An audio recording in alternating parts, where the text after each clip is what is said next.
Hello! How are you all? I'm sorry if I deleted all my videos. Grandfather gave me a warning, but don't worry, I'll make a new one too, so without much chatter, let's start the show. Sit back and enjoy the show.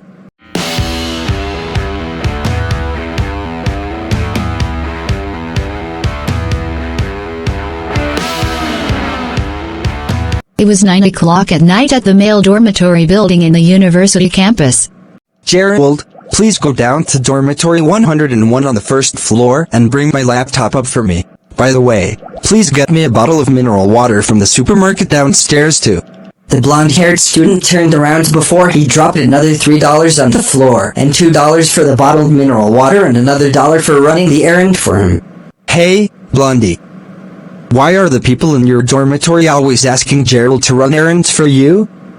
Why are you guys being such bullies? The people in Gerald's dormitory asked in a cold manner because they could no longer stand it.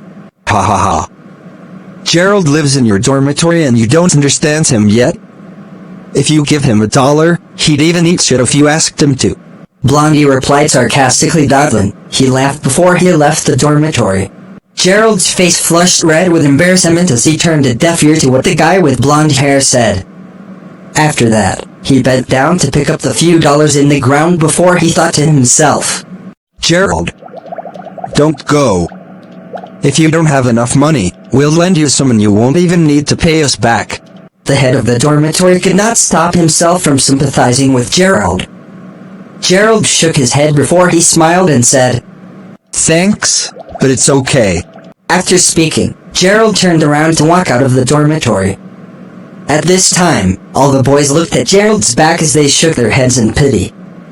In fact, Gerald did not want to run errands for others, and he wanted to enjoy his university life too.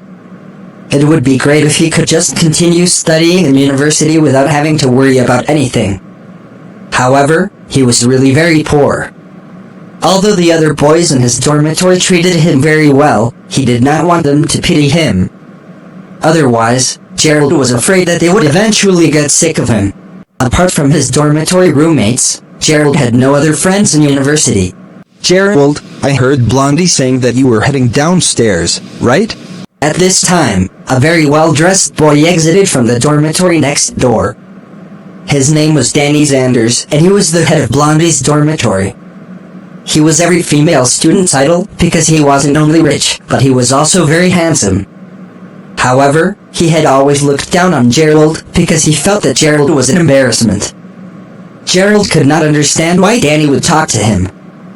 Gerald simply nodded and said, Yes, I'm heading downstairs.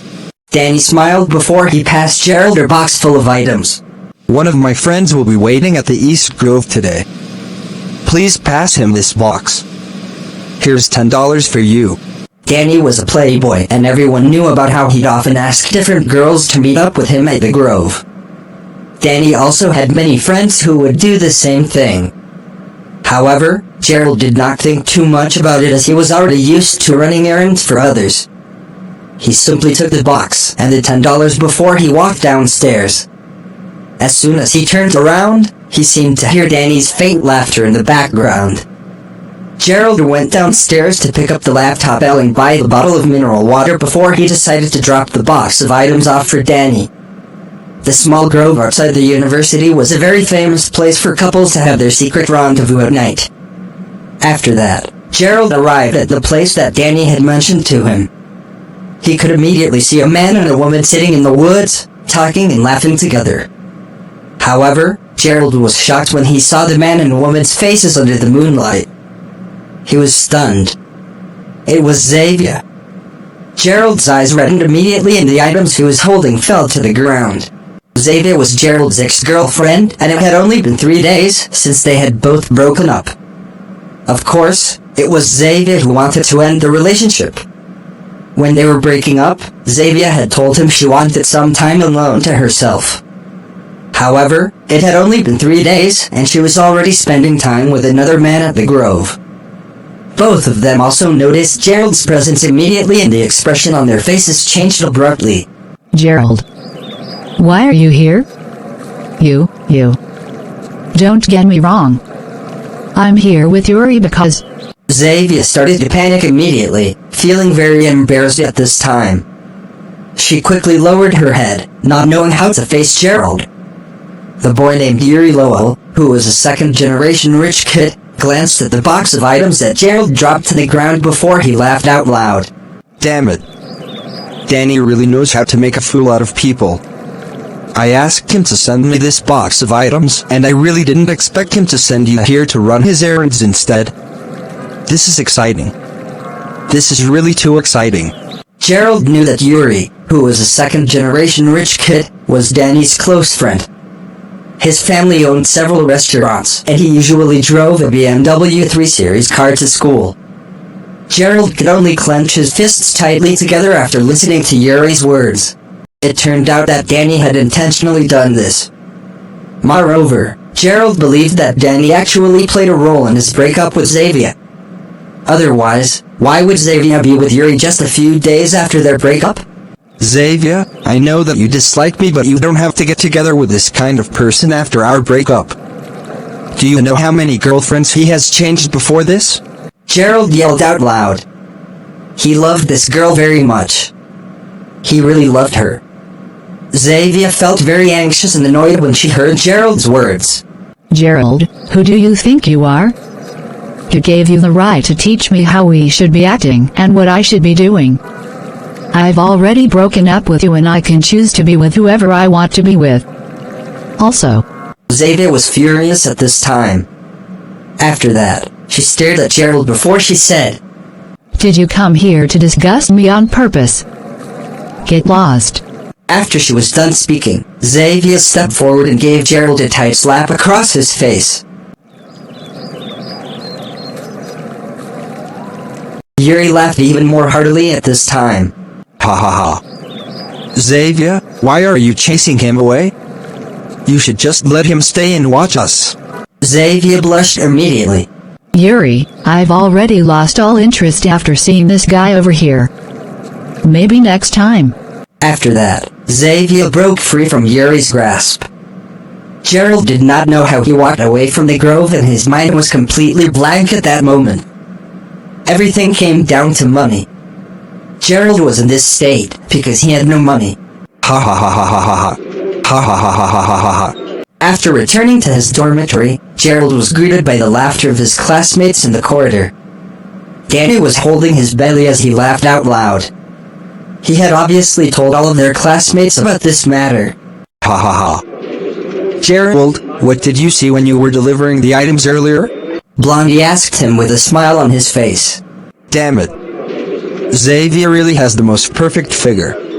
Danny said as he grinned. Gerald clenched his fists tightly together and his eyes were flushed red at this time. He really wanted to kill Danny. He wanted to perish together with Danny. Why? Why are you doing this to me? Gerald hissed angrily. Danny laughed before he replied. Hey, look here. I'm not scared of you at all. Among all the poor people in our class, you're the one I look down on the most. Xavier is such a beautiful woman, and it's such a waste for her to be in a relationship with someone like you. It'd be better for my brother to enjoy and play around with her for a few days at least. By the way, Gerald, did you know that Yuri managed to pick Xavier up after texting her for less than half an hour, while you had to chase after her for more than a year before she finally agreed to be your girlfriend? Everyone was laughing at this time, and no one cared about Gerald's dignity at all. I did it for you. Gerald rushed towards Danny immediately. As a result, he ended up getting beaten up by Danny's buddies instead. In the end, Gerald's roommates came to his rescue and they brought him back to their own dormitory. Gerald covered his face with his quilt as he continued sobbing as he laid in bed. Why? Why must they bully me and trample on my dignity? Why? Do I not have any feelings just because I am poor? Am I not a person in their eyes? Gerald continued struggling internally and he could not stop the tears from flowing down his cheeks. He could not forget the scene that he had just witnessed tonight. He did not know how long he huddled up under the covers, crying before he finally fell asleep. Perhaps it was because it was such a dark and silent night. Gerald slept very peacefully that night. When he woke up the next morning, there was no one in the dormitory. Gerald knew that the head of the dormitory must not have wanted to wake him up, as he probably felt it would be better for Gerald to stay in the dormitory instead of going to the classroom after the previous night's events. When Gerald picked up his cell phone, he discovered that he had received many text messages and missed calls. To Gerald's surprise, they were all foreign numbers. Gerald also received a text message stating that someone had transferred money into his bank account. Jacksonville Bank, 19 years. The balance of your account ending in 107 is $1,500,000 US. Gerald was stunned when he looked at the series of numbers. $1,500,000? Who would transfer $1.5 million to him? Gerald hurriedly called the bank to confirm the transfer, and he was even more confused after receiving confirmation from the bank. At this time, his cell phone started ringing again. It was another phone call from an international phone number, and Gerald answered the call immediately. Gerald, have you received the money that I transferred to you? I'm your elder sister. A familiar voice sounded over the other end of the line. Sister. What the hell is going on? Aren't you and our parents working hard to make money abroad? Where did you get so much money? Gerald was completely in shock. Our father was intending to hide the truth from you for another 2 years, but I can't bring myself to do so because I know you're constantly getting bullied in school. Therefore, I plan to tell you the news in advance. Our family is actually really wealthy. The Crawford family has a huge business industry throughout the world. Do you know that 80% of the gold mines, minerals, and petroleum in Africa actually belongs to our family? This is not inclusive of all the other industries in Jacksonville and abroad. What? Gerald gulped immediately.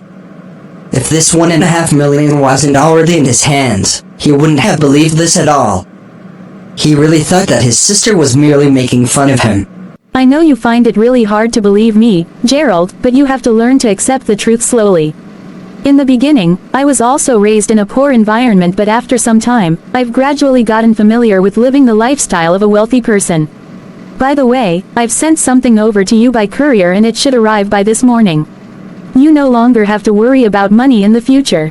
I don't know how much anything costs in Jacksonville nowadays, but you shouldn't worry, just use the $1.5 million for the time being. I'll call you again next month. After hanging up the phone, Gerald was still in disbelief. He had always lived as a poor person throughout his entire life.